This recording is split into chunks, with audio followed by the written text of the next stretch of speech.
Chinese army ने घुस के वहां अपना कैंप बसाया।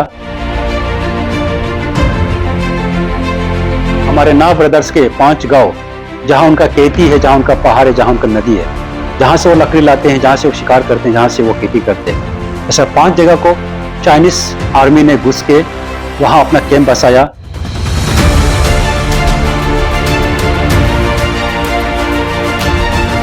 यहाँ के मुख्यमंत्री बोलते हैं कि हम चाइनीज के क्लेम को सीरियसली नहीं लेते। This is not a new thing for us, and we don't give a damn to this kind of a claim. Yeah, we don't take it seriously. Yes. Report के हिसाब से आज तक ऐसा 26 लोकेशन है जहां में चाइनीज आर्मी ने इंडिया पार्ट में घुस के ऑक्यूपाई कर रखा है।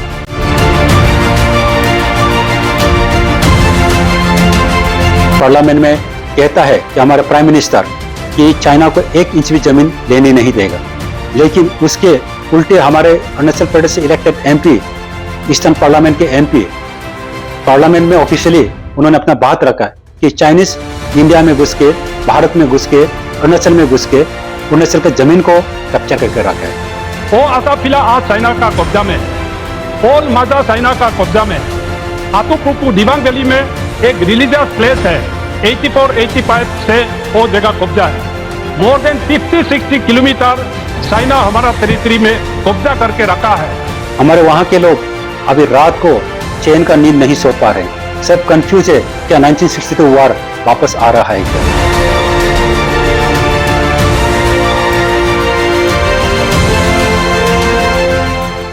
मैं भारत के नागरिक हिसाब से और अपर सुबनसिरी के बोनाफाइड सिटीजन हिसाब से मैं बहुत ही सेंसिटिव भारत और चाइना के अंतरराष्ट्रीय सीमा रेखा के मुद्दा लेके आया हूं। Of course, this is very sensitive international border issue of China and India.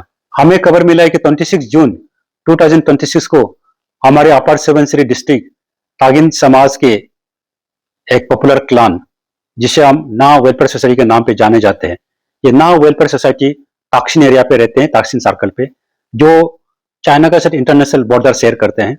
वहां के सिविल सोसाइटी, जिसे हम नाव वेलफेयर सोसाइटी जाना जाता है, ये नाव वेलफेयर सोसाइटी के प्रेसिडेंट केरू चादर और उनके टीम ने हमारे अपर सुबनसिरी के डिप्टी कमिश्नर को 26 जून को मिला और लिखित पे उन्होंने एक सबमिशन किया कि हमारे नाव ब्रदर्स के 5 गांव, जहां उनका खेती है, जहां उनका पहाड़ है, जहां उनका नदी है, जहां से वो लकड़ी लाते हैं, जहां से वो शिकार करते हैं, जहां से वो खेती करते हैं, ऐसा 5 जगह को चाइनीज आर्मी ने घुस के वहां अपना कैंप बसाया और वहां अपना इंफ्रास्ट्रक्चर बना के वहां सेटल हो गया। जहां अभी हमारे नाव ब्रदर्स लोग एरिया पे नहीं जा सकते हैं खेती करने के लिए, लकड़ी करने के लिए, कटे कलेक्ट करने के लिए नहीं जा सकते हैं, वहां शिकार करने नहीं जा सकते हैं। वो सबमिशन उन्होंने लिखित के साथ साथ एविडेंस के साथ, फोटोग्राफ के साथ सबमिट किया है। जब से ये न्यूज आया, जब से ये समाचार आया, हमारे अपर सुबनसिरी के लोग बहुत सदमे में हैं। हमारे वहां के लोग अभी रात को चैन का नींद नहीं सो पा रहे, सब कंफ्यूज है क्या 1962 वार वापस आ रहा है क्या, इसलिए वहां के लोग सब डरे हुए हैं। और इस वक्त इस मंच से मैं कहना चाहता हूं कि हमारे अरुणाचल प्रदेश के जो मुख्यमंत्री है, तो इस जो मुद्दा को गंभीरता से ले और जितना जल्दी हो सके वो भारत सरकार के साथ बात करे, और जितना हो सके वहां भारत सरकार के बात करने के बाद टीम लेके उस ग्राउंड रियलिटी को चेक करो और कितना ये बात सही है और कितना गलत है। हम चाहता है कि हमारे बॉर्डर सिक्योर हो, हम भी अन्य देश की वासी जैसे रात को चैन का नींद सोना चाहता है। हमें एक लड़ाई का डर दिमाग पे बैठना नहीं चाहते हैं, हम शांति चाहते हैं। इसलिए हम चाहते हैं कि इस खबर को सुनने के बाद हमारे यहाँ के मुख्यमंत्री रेस्पॉन्सिबिलिटी ले, वो इस सेंसिटिविटी को मेंटेन करे और हमारे भारत सरकार के साथ जितना जल्दी बात करके हमारे जो अपर सुबनसिरी में चाइनीज ट्रूप जो आया है और सचमुच आया है, उस 5 जगह को जितना जल्दी हो सके हम वापस लेना चाहिए, क्योंकि इसे हम ना कम्युनिटी का प्रॉब्लम नहीं देखना चाहिए, इसे अपर सुबनसिरी का प्रॉब्लम नहीं देखना चाहिए। This is actually a threat to the national security. ये नेशनल सिक्योरिटी के लिए बहुत बड़ा एक चैलेंज है। इसे भारत सरकार उस एंगल से देखना चाहिए और जितना हो सके चाइनीज ट्रूप का जो पॉलिसीज है उसे डिफ्यूज और उसे खत्म कर देना चाहिए। हमें मालूम है कि 1954 में पंचशील साइन करने के बाद चाइना और इंडिया वार नहीं करने का एक ट्रीटी साइन किया था और इसमें बॉर्डर को वो लोग मैकमोहन लाइन के हिसाब से उन्होंने चुना गया था। लेकिन फिर भी 1962 में धोखाधड़ी से फिर चाइना ने इंडिया को अटैक किया और हमारे अरुणाचल प्रदेश और लद्दाख एरिया में काफी जगह को उन्होंने कब्जा किया। इसके बाद चाइना समझता है कि कन्वेंशनल वार करने से इकोनॉमिकली बहुत लॉस हुआ, क्योंकि आज इंडिया भी एक न्यूक्लियर पावर कंट्री बन गया और चाइना भी एक न्यूक्लियर पावर कंट्री बन गया। दो न्यूक्लियर पावर कंट्री अगर लड़ाई लड़ने से तो काफी इकोनॉमिकली डैमेज होगा, जिससे चाइनीज का जो एम्बिशन है कि वर्ल्ड में इकोनॉमिकली पावर कंट्री बनना चाहता है, उस एम्बिशन को ये हार्डल्स बनेगा, ये डिफिकल्टीज पैदा करेगा। इसलिए चाइना ने एक न्यू वार स्ट्रेटेजी एडॉप्ट किया, वो है स्लाइस वार। जो स्लाइस वार मीन्स जैसे हमारा जो ब्रेड है, ब्रेड को हम 4, 5, 10 टुकड़े में टुकड़े टुकड़े करके हम उसे फैमिली को बांट के खाते हैं, वैसा ही चाइना ने एक न्यू वार पॉलिसी एडॉप्ट कर देती स्लाइस वार, जिसमें चाइना ने लद्दाख से लेकर अरुणाचल प्रदेश तक जहां जहां स्ट्रेटेजिकली इंपॉर्टेंट एरिया है वहां में उनका ट्रूप को पेट्रोलिंग के नाम पे बेच के वहां कैंप बना के उस एरिया को परमानेंटली ऑक्यूपाई कर रहे हैं। रिपोर्ट के हिसाब से आज तक ऐसा 26 लोकेशन है जहां में चाइनीज आर्मी ने इंडिया पार्ट में घुस के ऑक्यूपाई कर रखा है। पार्लियामेंट में कहता है कि हमारा प्राइम मिनिस्टर कि चाइना को 1 इंच भी जमीन लेने नहीं देगा, लेकिन उसके उल्टे हमारे अरुणाचल प्रदेश से इलेक्टेड एमपी, ईस्टर्न पार्लियामेंट के एमपी, पार्लियामेंट में ऑफिशियली उन्होंने अपना बात रखा कि चाइनीज इंडिया में घुस के, भारत में घुस के, अरुणाचल में घुस के अरुणाचल के जमीन को कैप्चर करके रखा है। उन्होंने नाम भी मेंशन किया कि जैसे अपर सुबनसिरी में ओल्ड माजा जमीन को चाइनीज आर्मी ने ऑक्यूपाई करके रखा है। उन्होंने यह भी मेंशन किया कि दिवांग वैली में टोको पापू एरिया को चाइनीज ट्रूप ने कैप्चर करके रखा। उन्होंने जिक्र किया कि टुआंग पार्ट में, मिचुका पार्ट में और तक्षिंग पार्ट में बहुत सा जमीन को चाइनीज आर्मी 1984-85 से ऑक्यूपाई कर रखा है। तो यहाँ प्राइम मिनिस्टर कहते हैं कि 1 इंच जमीन चाइनीज को लेने नहीं देगा, और यहाँ कहता है कि इतना जमीन इतना साल से ऑक्यूपाई रखा है। और न्यूज में यह भी सुनने आता है कि हमारे यहाँ के मुख्यमंत्री कहते हैं कि चाइनीज जब नोटिस करता है कि अरुणाचल प्रदेश है साउथ तिब्बत और इसलिए अरुणाचल प्रदेश चाइना का पार्ट है, तो हमारे यहाँ के मुख्यमंत्री बोलते हैं कि हम चाइनीज का क्लेम को सीरियसली नहीं लेते। तो मेरा हिसाब से यह गलत है। Being in the authority, Arunachal chief minister Pema Khandu ji अपना सेंसिटिविटी मेंटेन करना चाहिए।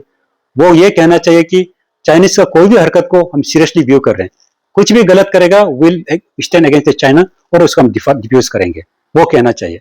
ऐसा नहीं कह के वो कहता है कि हम चाइनीज का कुछ भी क्लेम को सीरियसली व्यू नहीं करते।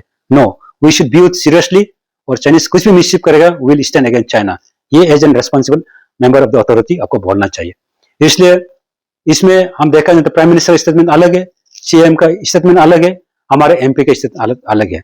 हम चाहते हैं कि देश का हित के लिए, नेशनल सिक्योरिटी के हित के लिए बॉर्डर इश्यू को लेके हमारे प्राइम मिनिस्टर और हमारे डिफेंस मिनिस्टर, हमारे चीफ मिनिस्टर, हमारा एमपीज यूनिवोकल होना चाहिए। वो एक शब्द में बोलना चाहिए कि भारत के जितने भी इंटरनेशनल अंतरराष्ट्रीय जो सीमा है वो सुरक्षित है, वो हमारे आर्मी का कब्जा में है।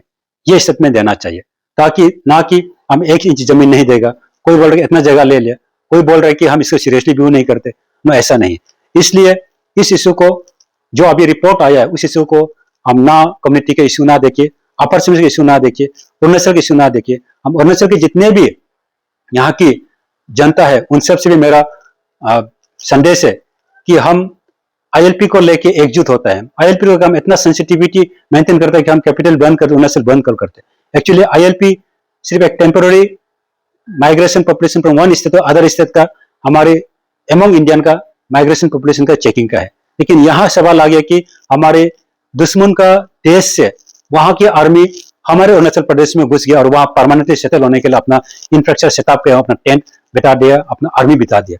So this is very serious issues, जहां में हम सब एकजुट होकर हम भारत सरकार के ऊपर दबाव डालना चाहिए और भारत सरकार को ये सुरक्षित करने देना चाहिए कि हमारे इंटरनेशनल जो सीमा रेखा है, हमारे जो इंटरनेशनल बॉर्डर है वो सेफ है और हम सब सुरक्षित है और वो इंडियन आर्मी का कब्जे में है। और कोई भी जगह को चाइनीज आर्मी अगर ऑक्यूपाई किया तो उसे हम इमीडिएटली वापस लिया जाएगा। ये वर्ड हमारे प्राइम मिनिस्टर से, हमारा चीफ मिनिस्टर से, हमारा एमपी से यूनिवर्सल वर्ड हमें चाहिए।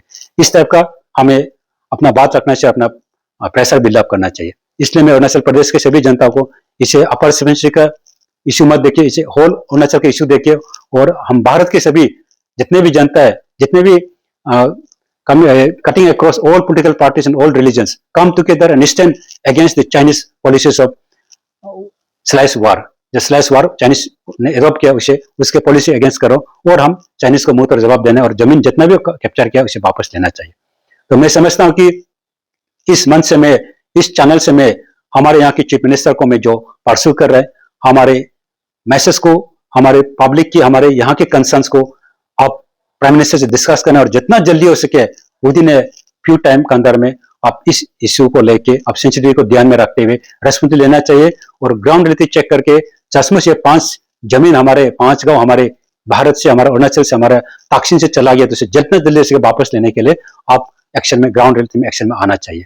तो मैं समझता हूँ कि ये रेस्पॉन्सिबिलिटी हमारा सरकार लेंगे, ये रेस्पॉन्सिबिलिटी हमारा प्राइम मिनिस्टर लेंगे और आने वाला वक्त हम universal word from prime minister and defence minister and chief minister and from MPs हम सुनने को मिलेंगे और हमारे अरुणाचल को एक यूक्रेन जैसे या फिर इसराइल और ईरान जैसे वार जोन से बचाएंगे, 1962 दोबारा होने नहीं देंगे, अरुणाचल को सेफ रखेंगे, इंडिया को सेफ रखेंगे। ये विश्वास के साथ मैं ये मैसेज क्लियरली और स्ट्रांगली भेजना चाहता हूँ so that the authority of the Arunachal Pradesh take cognizance and take up the matter with the central government.